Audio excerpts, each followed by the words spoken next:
90 দশক এক স্বর্ণালী যুগের নাম। এই যুগে যেমন অনেক স্মৃতির জন্ম হয়েছে, ঠিক তেমনি প্রাচীন কাল থেকে চলতি অনেক কিছুই বিলুপ্তি হয়েছে। রিক্সা চিত্র যার অন্যতম এক দৃষ্টান্ত। এক সময় পায়ে চালানো রিক্সাগুলো ছিল বেশ রংচঙে আর নান্দনিক।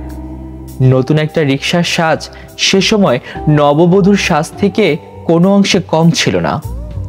আর পিছনে থাকতো তখনকার সময় জনপ্রিয় সব নায়ক নায়িকার মুখচ্ছবি আর নানা সিনেমা বা পশু পাখির চিত্র। বর্তমানে রিক্সা নিম্নবিত্ত আর মধ্যবিত্তদের জনপ্রিয় একটি বাহন, কিন্তু ইতিহাসের পাতাটা ছিল একদম ভিন্ন। সে সময় নামি দামি লোকেরাই এই রিক্সা ব্যবহার করত। জানা যায় জাপানের সম্রাট মেইজি নাকি 1852 থেকে 1912 মাঝামাঝির সময়ে রাজধানী পরিদর্শনের জন্য রিক্সা ব্যবহার করেছিলেন। জাপানিজ শব্দ জিন রিকিশা থেকে রিক্সা শব্দের উৎপত্তি, যার অর্থ হচ্ছে মানুষ টানার যান।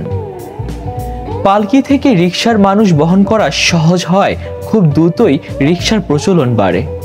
আজও ঢাকায় রিক্সার অস্তিত্ব বৃহত্তাকারে দেখা যায়, কিন্তু দেখা যায় না সেই নান্দনিক রিক্সার চিত্র।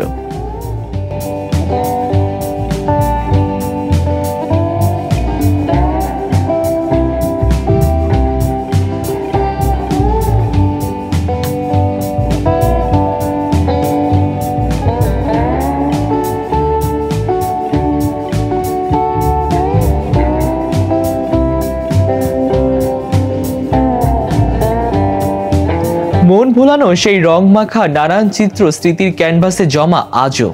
প্রথম দিকে নায়ক নায়িকাদের ছবি, পরে 1971 সালের মুক্তিযুদ্ধের প্রেক্ষাপট ফুটিয়ে তোলা হতো এই টিনের পাতে। সেই দশকের মাঝামাঝিতে তখনকার সরকার এই চিত্রে মানুষের মুখচ্ছবি আঁকার উপর নিষেধাজ্ঞা দিলে শিল্পীরা মানুষের বদলে আঁকে প্রাণীর ছবি। 90 দশক পর্যন্ত এই রিক্সার চিত্রর কদর থাকলেও এখন আর এই চিত্র চোখে পড়ে না। এই শিল্প বাঁচাতে রিক্সার গায়ে আঁকা ডিজাইনগুলো বিভিন্ন আসবাবপত্র অথবা শাড়িতেও স্থাপন করা হয়, কিন্তু হাতে করা এই চিত্রকর্মের দাম একটু বাড়তি হয়।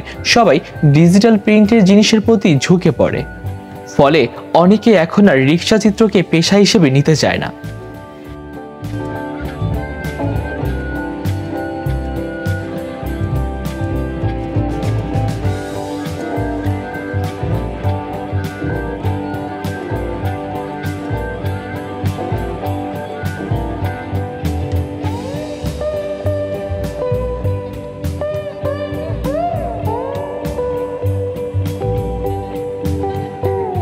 এই দুঃখের পরেও একটি সুখবর হলো যে গত বছর অর্থাৎ 2023 সালের 6 ডিসেম্বর ঢাকায় রিক্সা ও রিক্সা চিত্রকে ইউনেস্কো অধরা সাংস্কৃতিক ঐতিহ্যের তালিকায় অন্তর্ভুক্ত করা হয়।